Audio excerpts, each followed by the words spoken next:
my assistant here.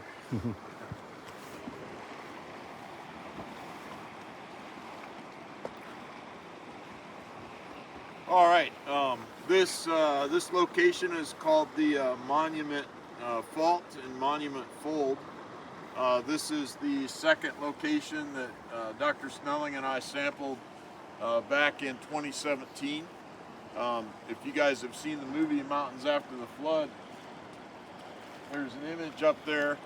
You can hardly see it. There's a 24-foot step ladder in there to give you an idea of scale, and you can see a couple little people scurrying around up there. I mean, that thing is so big. We took a ladder up there to get some samples higher up, and you know, looking from back here, it's just, the scale is unbelievable. It took us a half hour to get the ladder up there, up that slope.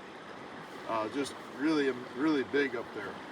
But anyway, this is the second area that we sampled, and what's happening here is we got a fault in the granite. So you can see the granite has been lifted up, and this side over here has been dropped down.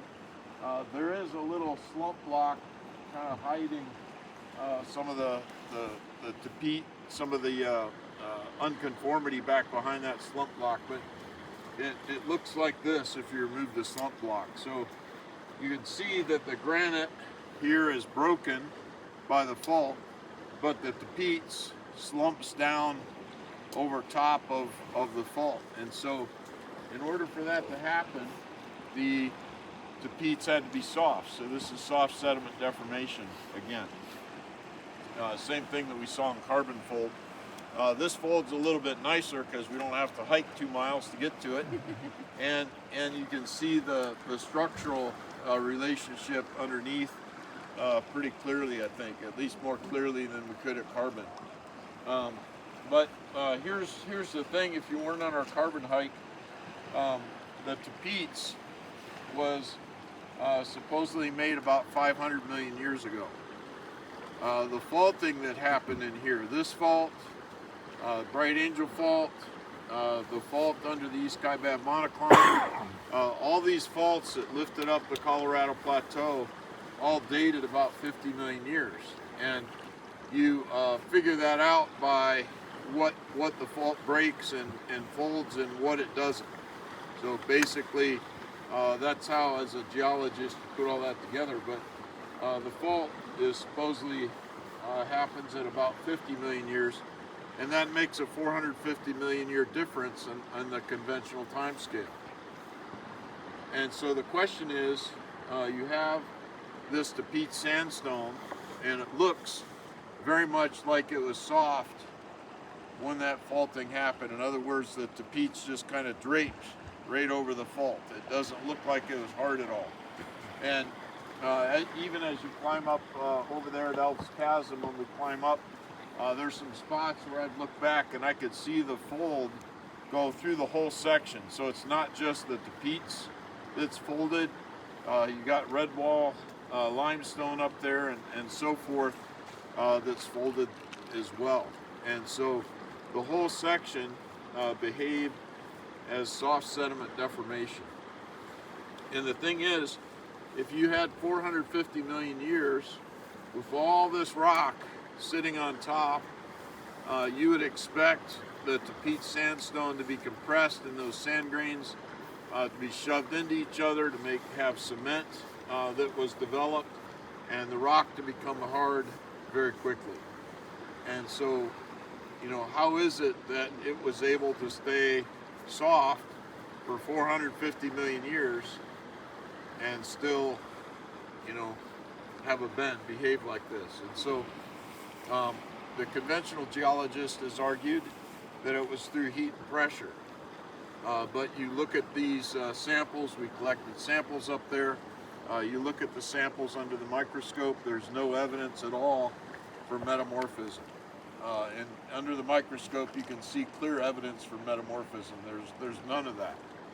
And so it looks like this stuff was soft when it was folded.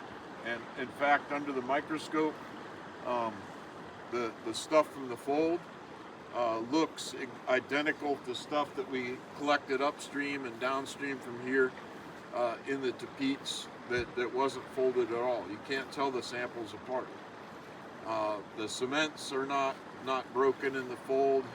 There's no fracturing of grains or anything like that you would expect if this rock had hardened up. And so I think the best explanation for this is the Tapeats was laid down, and in fact this whole section was laid down, and then the bending took place shortly after that, before these rocks became super hard. Does that make sense? And so in order to do that, you take away a lot of time, don't you? And so our argument is that the folding happened very shortly after all this was deposited. Okay, questions? Yeah. In proper geologic notation, Dr. Whitmore has indicated that this is the up-thrown side and that's the down-thrown side with the arrows like this. And one of the common questions I get asked by students is, well, which was it? Did this thing come up or did this thing go down? And in this case, I think you'd probably say we had some uplift here, but we don't always know.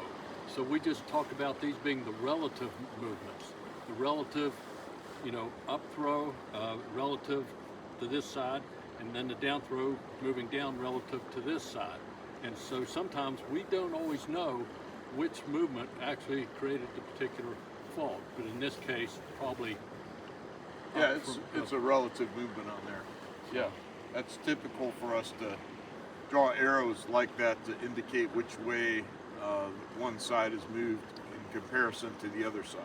And if we wanted to spend another hour here, I'd have you sit in the sand and we'd give you all kinds of explanations about faulting and the types of faults that there are around the world. And believe it or not, some students really get fascinated by the different types of faultings, the faults that do occur.